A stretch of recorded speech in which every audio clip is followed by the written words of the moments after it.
Washington Hilton হোটেলের ভেতরে চলছিল প্রায় 2600 অতিথির অংশগ্রহণে এক জাঁকজমকপূর্ণ অনুষ্ঠান। উপস্থিত ছিলেন মার্কিন প্রেসিডেন্ট ডোনাল্ড ট্রাম্প ও ফার্স্ট লেডি মেলানিয়া। কিন্তু হঠাৎই নিরাপত্তা চেকপয়েন্টে গুলির শব্দ।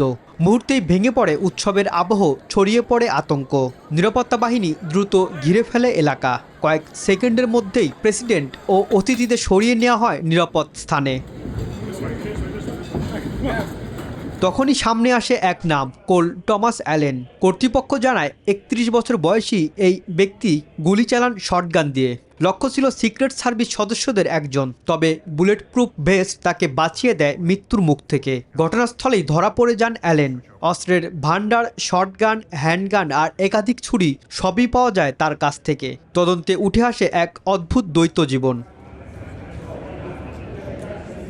ক্যালিফোর্নিয়ার টরেন্সের এই বাসিন্দা ছিলেন একাধারে শিক্ষক, প্রযুক্তিবিদ এবং ভিডিও গেম ডেভেলপার। ক্যালটেকের শিক্ষিত এই ব্যক্তি একসময় পরিচিত ছিলেন উদ্ভাবনী কাজের জন্য। কিন্তু কী কারণে একজন শিক্ষিত তরুণ এমন ভয়ঙ্কর হামলার পথে হাঁটলেন, সেই প্রশ্নের উত্তর এখনও অন্ধকারেই। তদন্ত চলছে আর পুরো যুক্তরাষ্ট্র তাকিয়ে আছে সেই রহস্যের উন্মোচনের দিকে। রনি আহমেদ, নিউজ 24।